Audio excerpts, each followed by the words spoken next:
Assalamualaikum warahmatullahi wabarakatuh. Perkenalkan, kami dari kelompok 6 Biologi A 2021 dengan saya Siji Gusti Siji Dina dengan NIM 13086210020 dan teman saya Sari Husnul Khotimah dengan NIM 13086210063 akan menjelaskan tentang komunikasi sel dan siklus sel. Komunikasi sel adalah proses di mana sel mendeteksi dan menanggapi sinyal di lingkungannya. Sel dapat memberi sinyal satu sama lain dan menafsirkan sinyal yang mereka terima dari sel lain dan lingkungan.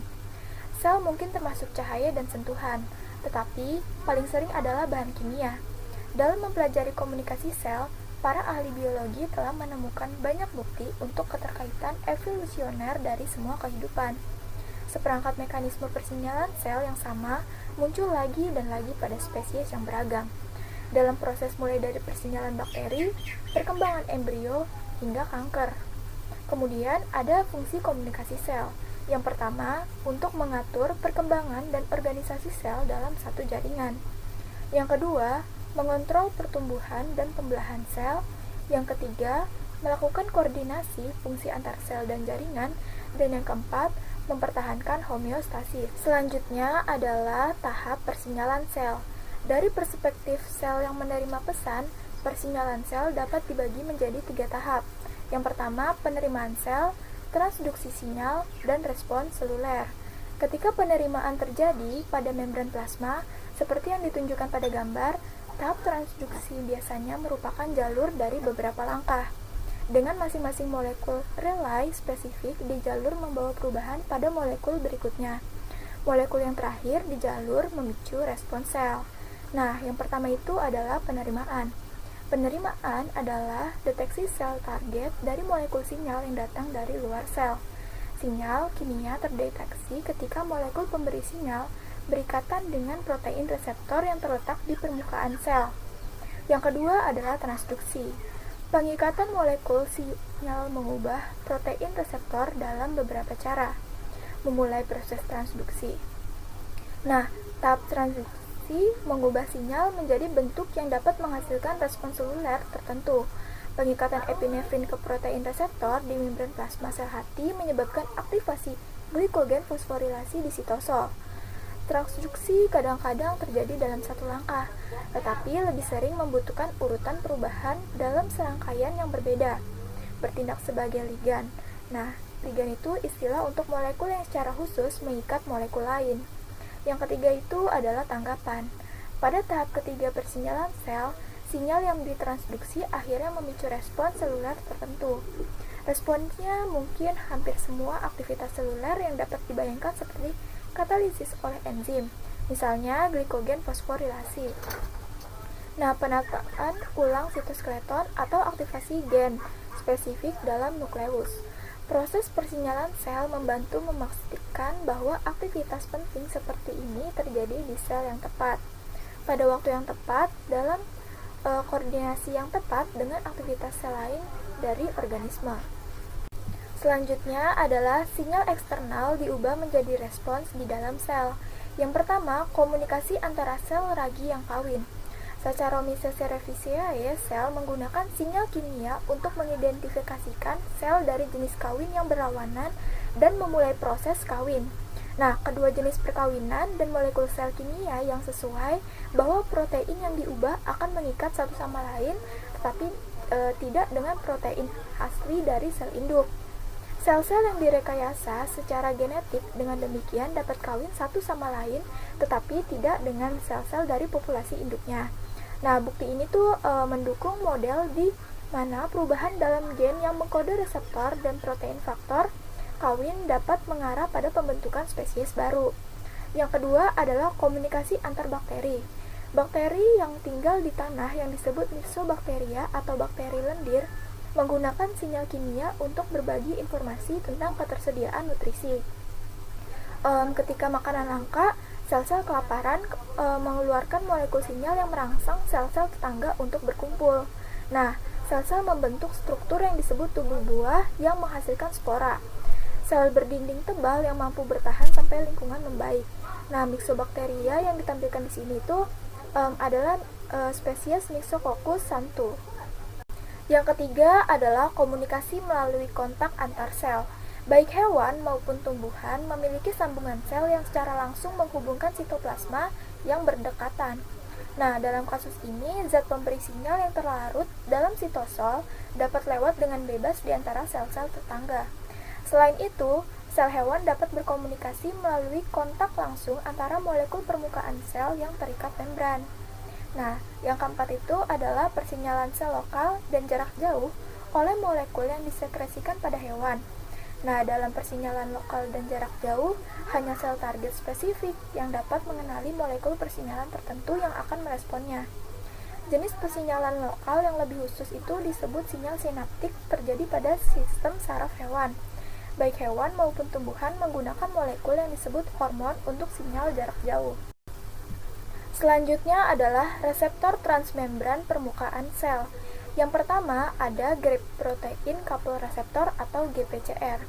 Nah, reseptor berpasangan protein G atau GPCR ini adalah reseptor transmembran permukaan sel yang bekerja dengan bantuan protein G, yaitu protein yang mengikat molekul kaya energi GTP. Nah, banyak molekul pemberi sinyal yang berbeda termasuk faktor pemberi sinyal yang berbeda, perkawinan ragi, neurotransmitter, dan epinefrin atau adrenalin, dan banyak hormon lainnya menggunakan GPCR. Nah, sistem persinyalan berbasis GPCR ini sangat luas dan beragam fungsinya, termasuk dalam perkembangan embrionik dan penerimaan sensorik. Nah, kalau pada manusia itu misalnya untuk penglihatan, penciuman, dan rasa itu juga bergantung pada GPCR. Nah, yang kedua itu adalah reseptor intraseluler. Protein reseptor intraseluler ditemukan di sitoplasma atau nukleus sel target. Untuk mencapai reseptor seperti itu, molekul pemberi sinyal melewati membran plasma sel target. Sejumlah molekul pemberi sinyal penting dapat melakukan ini karena mereka cukup hidrofobik atau cukup kecil untuk melintasi interior hidrofobik membran. Yang ketiga adalah reseptor tirosin kinase. Reseptor tirosin kinase atau RTK milik kelas utama reseptor membran plasma ditandai dengan memiliki aktivitas enzimatik. Nah, sebuah RTK adalah protein kinase enzim yang mengkatalisis transfer gugus fosfat dari ATP ke protein lain. Bagian protein reseptor yang meluas ke dalam sitoplasma berfungsi lebih spesifik sebagai tirosin kinase, suatu enzim yang mengkatalisis transfer gugus fosfat dari ATP ke asam amino tirosin dari protein substratnya. Nah, oleh karena itu nih, RTK itu adalah reseptor membran yang menempelkan fosfat ke tirosin. Dan yang terakhir adalah reseptor saluran ion. Saluran ion gerbang ligan adalah jenis reseptor saluran membran yang mengandung daerah yang dapat bertindak sebagai gerbang, membuka atau menutup saluran ketika reseptor berubah bentuk. Nah, ketika molekul sinyal mengikat sebagai ligan ke reseptor saluran, maka salurannya itu akan membuka atau menutup dan memungkinkan atau menghalangi aliran ion tertentu seperti Na+ atau Ca2+.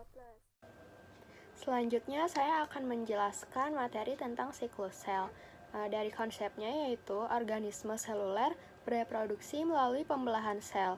Organisme multiseluler bergantung pada pembelahan sel untuk berkembang dari sel telur yang difertilisasi serta untuk pertumbuhan dan perbaikan tubuh. Pembelahan sel. Pembelahan sel menghasilkan sel-sel anakan yang identik secara genetik. Sel menduplikasi materi genetik sebelum membelah, lalu memastikan setiap sel anakan menerima salinan materi genetik atau DNA yang tepat sama. Lalu organisasi seluler materi genetik DNA dibagi-bagi di antara kromosom. Kromosom eukariot terdiri atas kromatin, kompleks DNA, dan protein yang terkondensasi saat mitosis. Pada hewan, gamet memiliki satu set kromosom, sedangkan sel somatik memiliki 2 set kromosom. Lalu distribusi kromosom selama pembelahan sel eukariot. Dalam persiapan untuk pembelahan sel, kromosom bereplikasi, kemudian masing-masing terdiri dari 2 kromatid, saudara identik yang dihubungkan menurut panjangnya oleh kohesi kromatid saudara. Saat kohesi itu, Saat kohesi itu putus, kromatid-kromatid akan memisah pada pembelahan sel, menjadi kromosom-kromosom sel anakan baru. Selanjutnya, fase mitotik. Fase-fase siklus sel di antara dua pembelahan sel. Sel berada dalam interfase. Fase mitotik ini terdiri dari 6 fase. Yang pertama ada interfase, lalu profase, ketiga prometafase, keempat metafase, yang kelima anafase, yang keenam telofase, dan yang ketujuh yaitu sitokinesis yang membelah. Gelendang mitotik adalah aparatus mikrotubulus yang mengontrol pergerakan kromosom selama mitosis. Pada sel hewan, gelendong ini muncul dari sentrosom dan mencakup mikrotubulus gelendong dan ester. Beberapa mikrotubulus gelendong melekat pada kinetokor kromosom dan menggerakkan kromosom ke lempeng metafase. Dalam anafase, kromatid-kromatid saudara memisah dan protein motorik menggerakkan kromatid di sepanjang mikrotubulus kinetokor menuju ujung-ujung sel yang berseberangan. Sementara itu, protein motorik mendorong mikrotubulus non-kinetokor dari kutub yang berlawanan agar semakin menjauh, sehingga sel memanjang. Dalam telofase, nukleus anakan yang identik secara genetik terbentuk di ujung-ujung sel yang berseberangan. Lalu selanjutnya sitokinesis. Mitosis biasanya diikuti oleh sitokinesis. Sel-sel hewan melaksanakan sitokinesis melalui penyibakan, sedangkan sel tumbuhan membentuk lempeng sel. Selama pembelahan biner pada bakteri, kromosom bereplikasi dan dua kromosom anakan memisah secara aktif. Lalu evolusi mitosis. Karena prokariot muncul lebih dari 1 miliar tahun sebelum eukariot, mitosis mungkin berevolusi dari pembelahan sel prokariot. Beberapa protista tertentu menunjukkan tipe-tipe pembelahan sel yang tampaknya merupakan bentuk intermediate antara pembelahan biner pada bakteri dan proses mitosis yang dilakukan oleh sebagian besar sel eukariot. Siklus sel eukariot diregulasi oleh sistem kontrol molekular. Bukti untuk sinyal-sinyal sitoplasma dibuktikan melalui molekul-molekul dalam sitoplasma meregulasi kelangsungan siklus sel.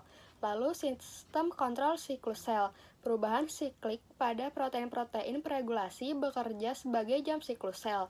Jam tersebut memiliki titik-titik pemeriksaan spesifik. Tempat siklus sel berhenti hingga sinyal maju terus diterima. Molekul-molekul kunci jam siklus sel adalah siklin dan kinase bergantung siklin. Lalu hilangnya kontrol siklus sel pada sel kanker. Sel-sel kanker menghindari regulasi normal dan membelah di luar kontrol membentuk tumor. Tumor ganas menginvasi jaringan di sekeliling dan dapat bermetastasis, mengirimkan sel-sel kanker ke bagian-bagian tubuh yang lain, dan di sini dapat membentuk tumor sekunder. Sekian penjelasan dari kelompok kami, kurang lebihnya mohon maaf. Wassalamualaikum warahmatullahi wabarakatuh.